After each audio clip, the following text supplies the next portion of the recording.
It's Thursday, which means we're thinking like entrepreneurs, and today we're going to talk about the whole family life balance and can you have it all?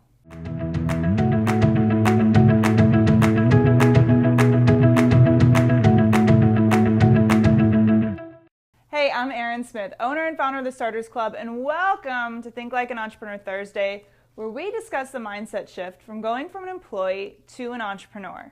Today I want to talk about a very, very important topic and one that a lot of people look over until a lot of times it's much too late, and that's really the family life balance. And I want to give a couple of tips and tricks for as you're pursuing your dream to make sure your family, your spouse, whoever's there isn't left in the dust.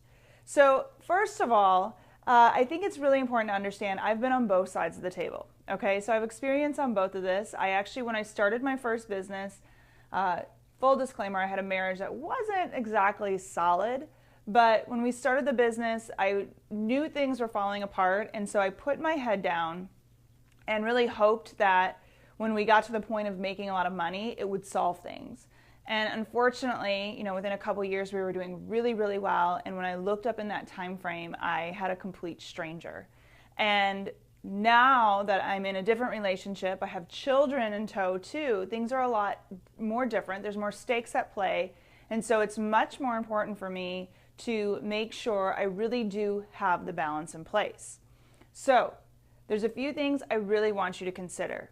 First of all, I know even some of you may be side hustling. So you may be working really hard in your day job as an employee and then coming home and really trying to build this dream. I want you to really make sure that there's time set aside that when you are with family, you are 100% with family. So maybe it's, during the week, it's an hour that you can give. But during that hour, the phone is away, the email's away, nobody can get a hold of you, but you are with your family. You have to be really conscious about that and not trying to do, the juggle of all things at all times. Really be focused with your family. Number 2, communication is key. A lot of times spouses aren't quite on board with this because it's a financial play. You're going to be spending time away from your family or from them, and there's a lot of not great feelings about a business. So I would encourage you to really, err on the side of over communication. Let's put it that way. Make sure you're sharing even the small wins. Many times they're left out of the dark until the big events happen, and when you're starting a business, those big events, unfortunately, are a little further and farther in between than you'd like them to be. So the little steps encourage you, right? That's what keeps you going. That's what gets you excited. So share those details with them. Be honest about, how long that you think this is going to take, and know that these things are temporary and that you are going to make sure, let's make sure we set aside a week for a family vacation where you are all in and you take that break. But let them know about things that are going on. Have them involved as much as you can, and so that way it's not I don't know what they're doing or what they're spending their time doing or what they're spending our money on, but I'm not hearing anything, so therefore assumptions are made and it all goes into a bad place. So make sure you are erring on the side of over communication. The third thing, is actually, I'm in a different position now too because both of us are entrepreneurs. We have our own businesses. We actually each have a couple different businesses. And it's very important that we understand each other's ebbs and flows in our businesses. So, if I'm the only one working my business and pounding the pavement and JJ's left here with the kids all the time, he's not going to grow his business. So we have to be very aware of each other's businesses.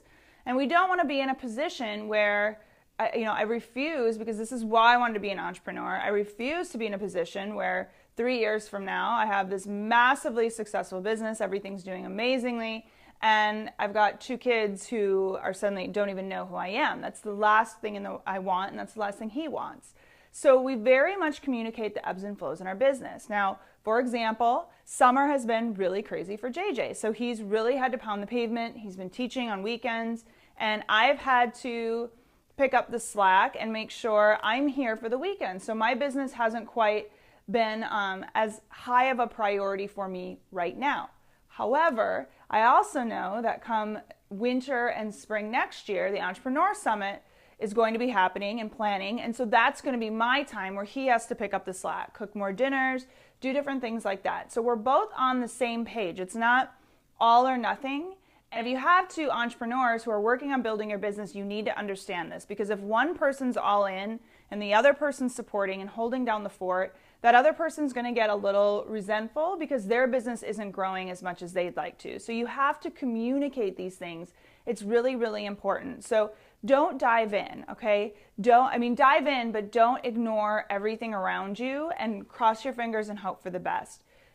There will be times where your business is taking a priority. It just happens. But make sure you are 100% there for the events that you're in. Your family time is 100% family time.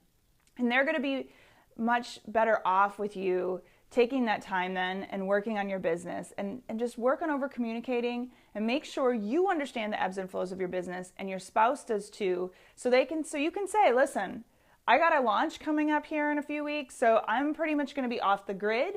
But then I promise you, once that launch is up, once I get a little settled down, this week, you set a date to it and say, I'm going to take this week off and we're going to celebrate and we're going to just be with each other. And it makes entrepreneurship so much more tolerable.